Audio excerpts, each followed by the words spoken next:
Hi guys, welcome back to our creepy channel. Do you believe in the unseen? The things that lurk in the shadows? Then stay a while and listen.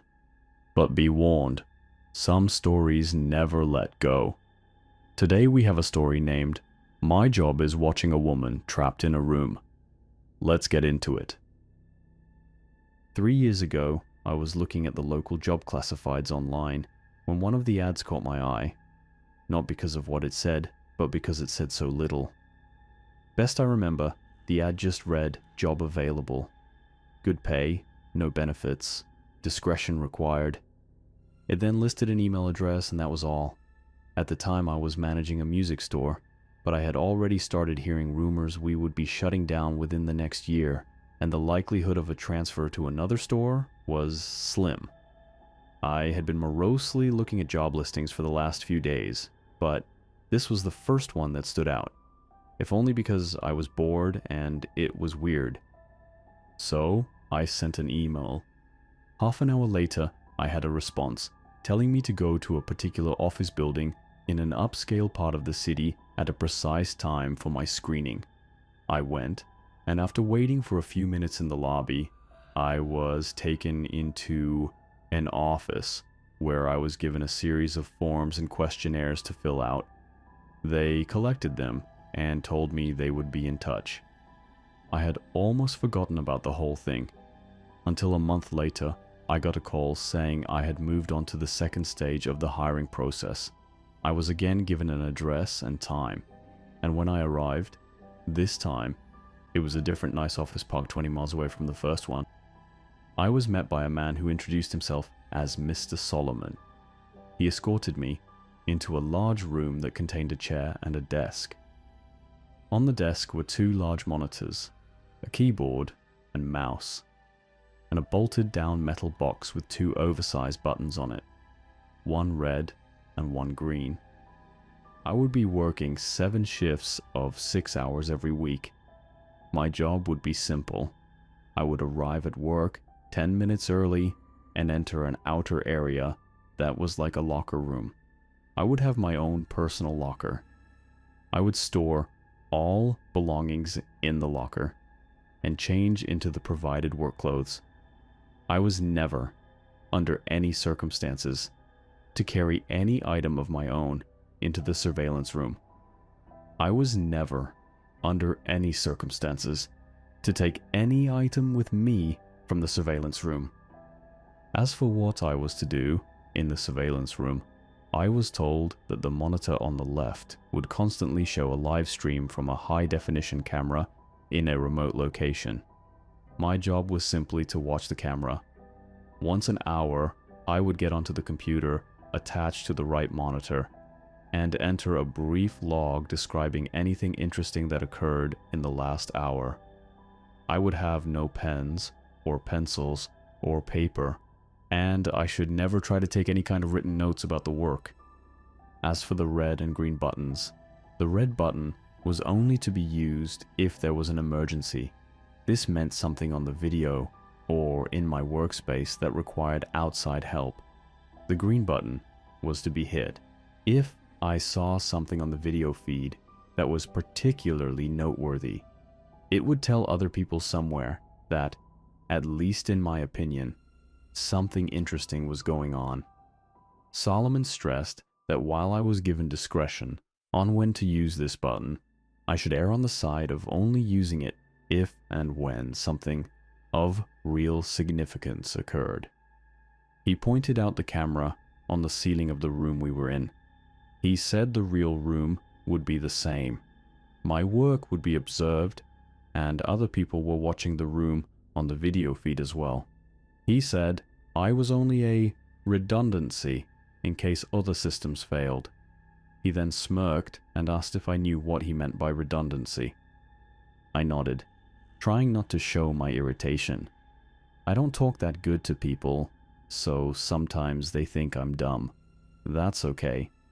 Let him think that if he paid me good enough. The pay was very good, $35 an hour. This worried me. I was already thinking this was some kind of psych experiment or secret government job, which I was okay with. But that kind of money to sit and watch a screen, my mom always told me that if something seems too good to be true, it probably is. And this was seeming too good to be true. I asked if I was going to be doing anything illegal. Solomon laughed and said, "No, I asked if anyone was going to get hurt." Again, he shook his head no. He said the reason they were paying so much was because they needed employees that were motivated to be professional and discreet. The work they were doing was important, and for various reasons, it couldn't be discussed. If I took the job, I would have to sign papers promising I would never discuss my work there, or I could be sued or locked up. I'm only breaking that now because of everything that's happened.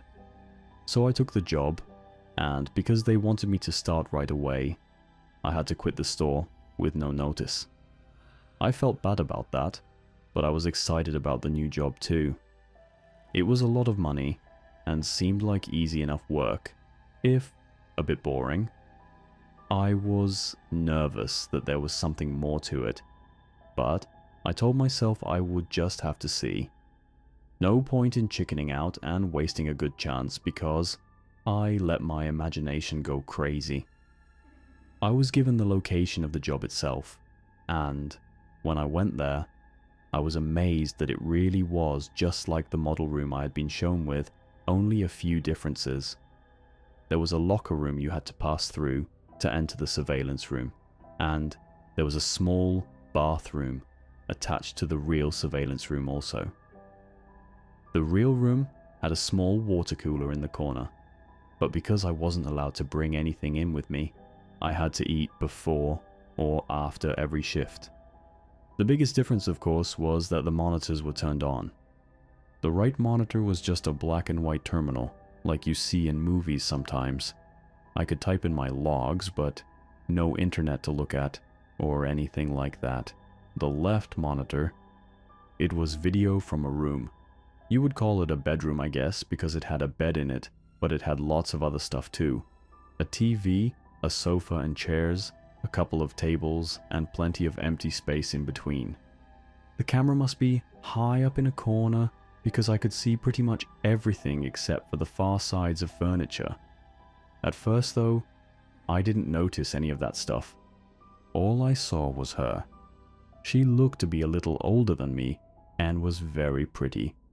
When I first saw her, she was laying on her side on the sofa. That was the part of the room farthest from the camera, but the picture was very clear, and I could tell that she was sleeping. I found myself leaning into the monitor more so I could see her better, and then I thought about what I was doing and felt embarrassed. It's like I was spying on her. A peeping Tom, my mom used to call it. I didn't want to be a peeping Tom, but I didn't want to be silly either. I needed to think about it slow. It was a good job, and I wasn't doing anything wrong, right?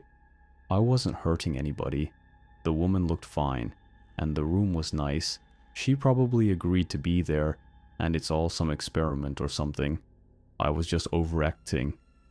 So I sat down in the chair and began my work. It didn't take long before I understood more. The woman, I took to calling her Rachel, wasn't there of her free will. I never saw her hurt, but it was clear that she never left that room, except to go into what I think is a bathroom area that my camera couldn't see. Well, she never left the room on her own. Periodically, usually a couple of times a week during my shifts, men and women in strange-looking outfits would come in and take her from the room. Sometimes she would struggle, but usually she would just go along with her head hung low. They would always bring her back, though the times when she wasn't brought back during my shift were always the worst for me. I would worry about her until I got to work the next day and saw her in the room watching TV or painting. She never looked hurt or even that upset except for when they took her, and even when she fought, they were always gentle with her.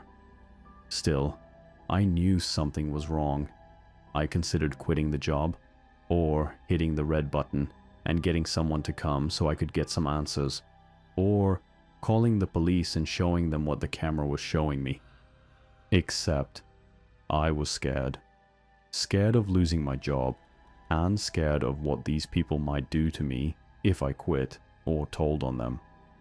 Solomon had told me when I took the job that part of being discreet was not asking questions.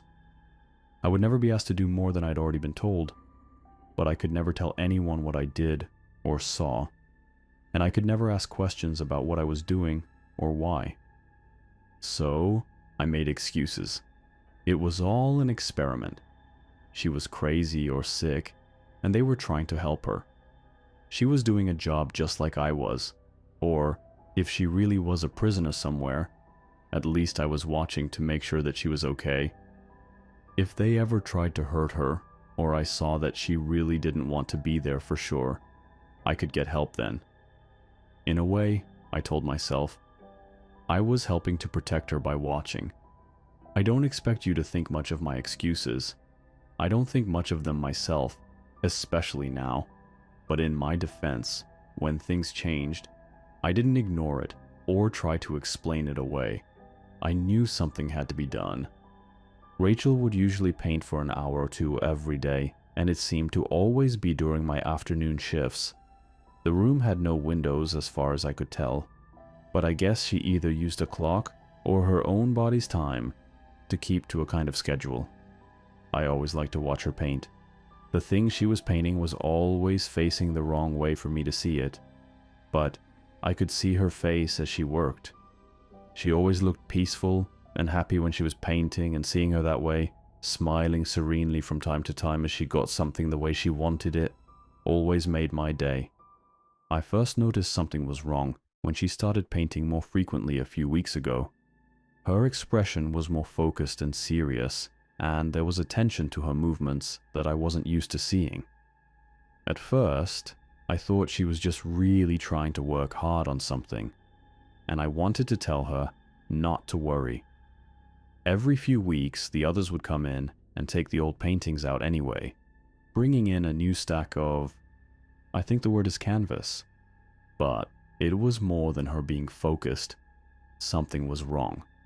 She didn't look happy, and she was going for hours at a time. In the span of 3 days, she had finished 4 paintings.